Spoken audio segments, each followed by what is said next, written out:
Hi, I'm Gary Ryan from Organisations That Matter, and I'm here to talk with you about fact-based conversations. Fact-based conversations are not all that they appear. You see, many people will select data and facts as they see them that fit with their assumptions about how the world works. So we have to ask ourselves, what is it that drives our assumptions, which leads us to select the facts or data that we select, from which we then make decisions and act upon as it relates to that data? Our mental models are what drive our assumptions, and our mental models are effectively our theories about how the world works, and they drive what we see and what we don't see.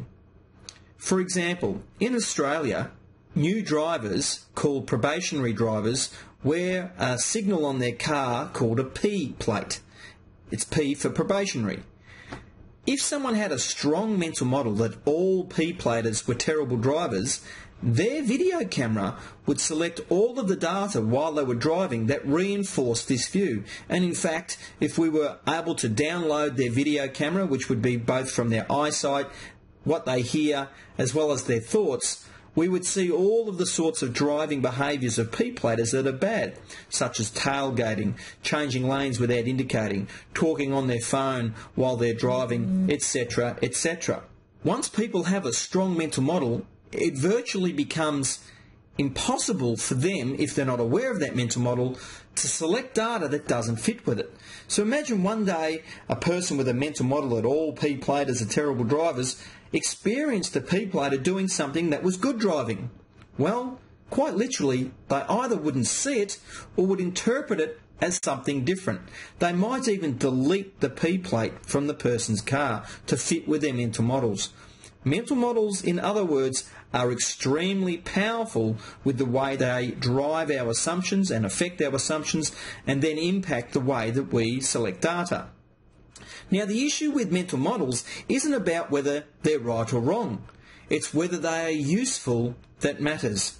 And that's the really important issue that we need to be aware of. When we want to have fact-based conversations, what are our mental models and are they in fact useful? So, for example, what if someone in the workplace had a mental model that all managers, because they earn the big dollars, should have all the answers? And imagine one day if they went to a manager and asked them a question to which the manager said, "Hey, look, I don't know the answer to that. Let's go look for it." If you've got a strong mental model that managers should have all the answers to your questions, your mental model is now being challenged by their behaviour in that they said, "I don't know." And in this case, many people would jump to the conclusion that the manager is in fact incompetent because their behaviour hasn't fitted with your theory or mental model about how managers should behave. Imagine one day this same person becomes a manager themselves, and one of their staff now asks them a question to which they don't know the answer, but they've still got this strong mental model that all managers, because they're earning the big dollars, should in fact have the answers. Now they're in a dilemma. They know they don't have the answer, but that's challenging their mental model of a competent manager, and they would like to see themselves as being competent. So quite likely this person will protect their identity and tell a lie to protect themselves or avoid the question. Either way, the last thing they're going to do is to admit they don't know the answer to a question when that doesn't fit their mental model. In this case, such a mental model probably isn't very useful. So where do our mental models come from? Well, they reflect our beliefs, our theories about how the world works. They direct what we see. In other words, they direct our camera, if you like. We seek evidence to reinforce our mental models.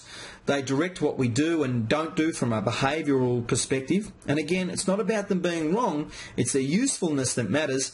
And one thing that is for sure, mental models can be very powerful when they are shared. And with respect to fact-based conversations, it's really important that we understand the role that our mental models play. We know that mental models are present when we hear people say their theories out loud. For example, when someone says, "I can't do public speaking," they're effectively telling you a theory which is driven by their mental model that they can't do public speaking. But that theory may have in fact never been tested, and if they want their career to progress, most importantly, such a mental model probably isn't very useful.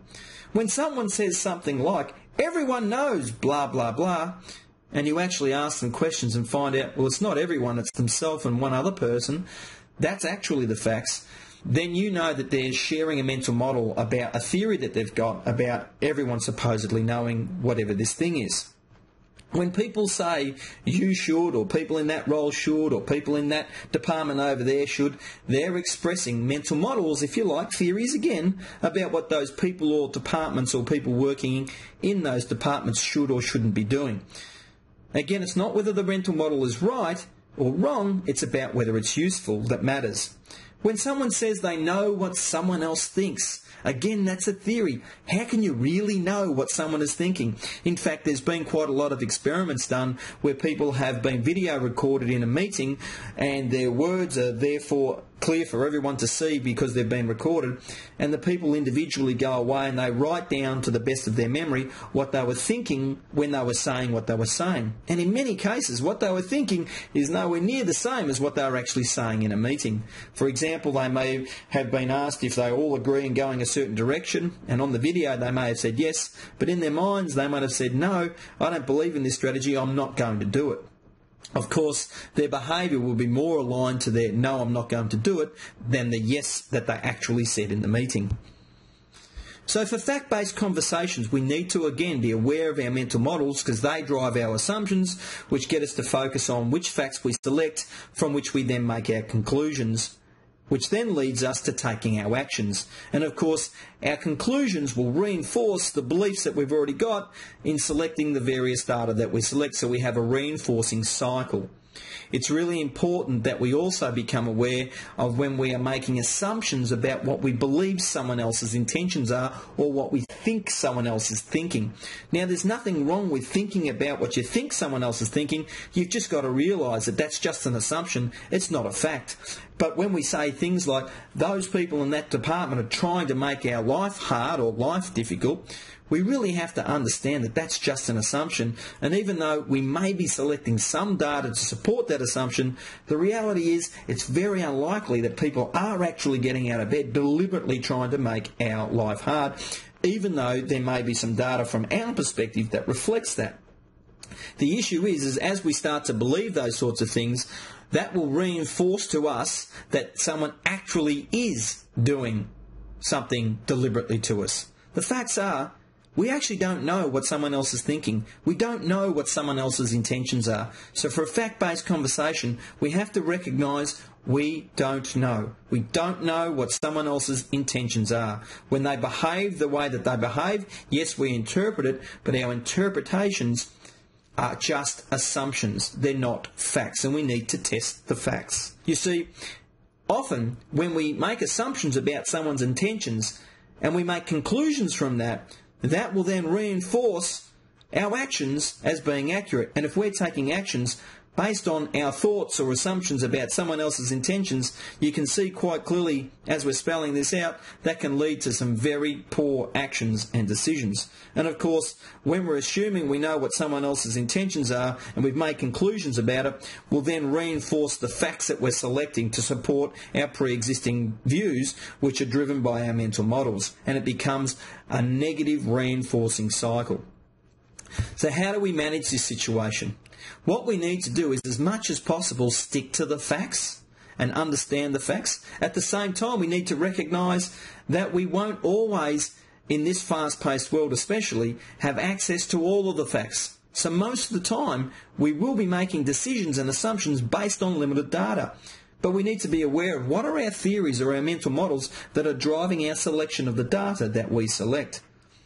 If we are making some assumptions about other people's intentions based on our experience of their behaviour, that's okay. We just have to recognise that they're assumptions, they're not facts. And where they're assumptions, we're more likely to be open to be proven wrong, as well as being more likely to be open to seeing other fresh data come into the picture which might show their intentions to be something different than what we may have initially thought that they would be.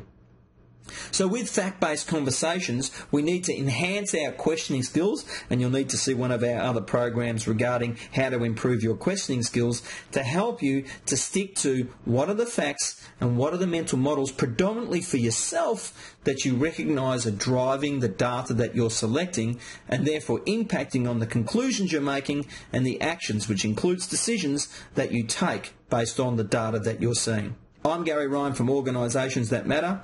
Please feel free to contact me to work with yourself and or your team and or your organisation to help improve your high performance. You have all the contact details in front of you, and I look forward to working with you next time.